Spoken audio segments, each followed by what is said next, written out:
The next record that came out was, of course, this one, Sports. And of course, there's you right there.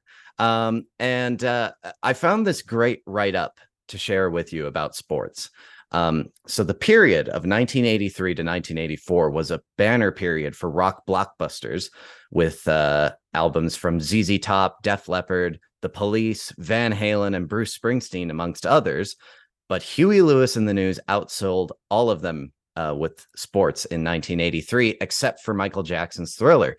And Sports was still selling 16 months after release, making it the number 14 seller the following year in 1984. Now, it's pretty crazy because Sports is estimated to have sold about 10 million copies worldwide. And it makes sense to have done that well, considering how it's just hit after hit after hit on that record. So how does it feel to have been a part of, such a defining album like that? We had a lot of blind faith as musicians growing up, and we always felt that we would be successful, and so that's why there was no quit in us. We just wouldn't quit.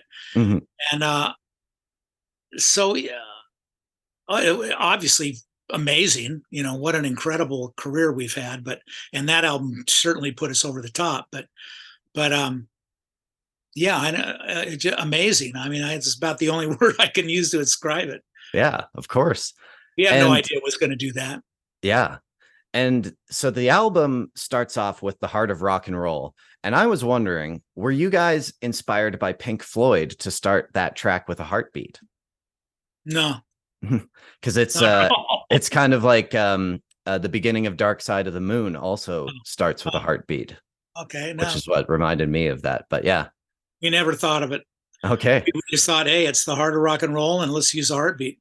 Yeah.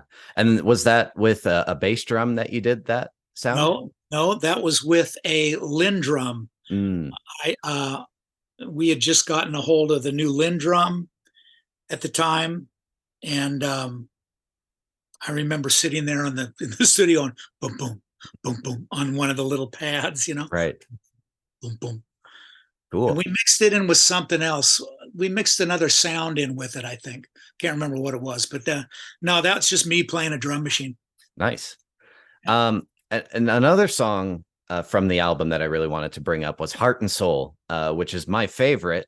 And I would say it's my favorite song from you guys, like especially because I'm a guitar player, and the tone on Heart and Soul is just like, it sounds great. But what do you remember about putting that song together? That's a Mike Chapman, Nicky Chinn song, who they had released it as in their band Exile. And then the Busboys had a version of it that was actually on the radio. And I can't remember who pitched it to it. Mike Chapman, I think, pitched it to Huey or our manager, Bob. And said, "You guys, this is great. You guys would be perfect for this song." So we worked it up, and it just worked out great. And the recording went down smooth as silk.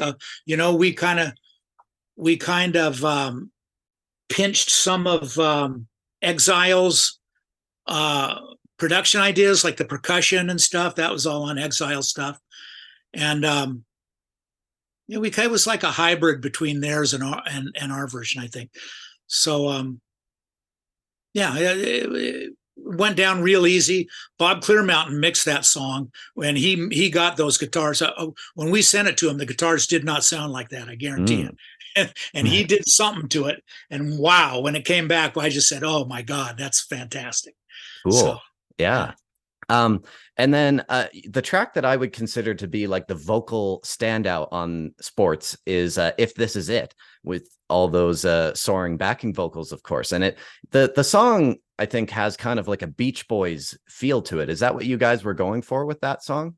Yeah, Johnny wrote that song he wanted to be a summertime feel. He wanted to be like the beat's very similar to Sly Stone's Hot Fun in the Summertime, right? It's a 12/8 shuffle, and so he wanted it to sound summerish, which it does with that beat.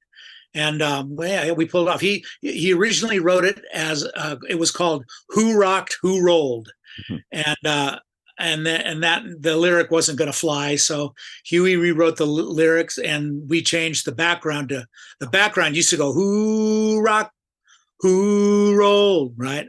But it's now who, ooh up, ooh oh. Yeah. So we just changed the backgrounds. And I think the music video also definitely helps with that kind of beachy feel that the song has. How tough was it to film that shot of you guys buried in the sand? Very tough. It was about 90 degrees on the Santa Cruz beach that day, and we were sweating our brains out. And the staff had the crew, the filming crew, had to keep coming over and wiping the sweat off of us. I remember, and that was difficult. We were roasting. Yeah, I bet that. But it was a cool shot, so it was all worth it in the end. That's right.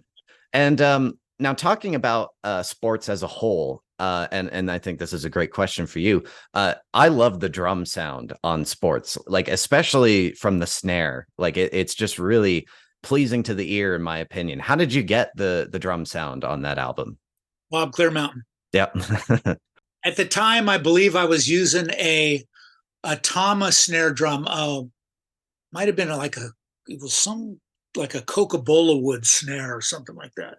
But it was a real thick shell, and we had it tuned down a little bit so it was really full and snary. But Bob is responsible for the tone.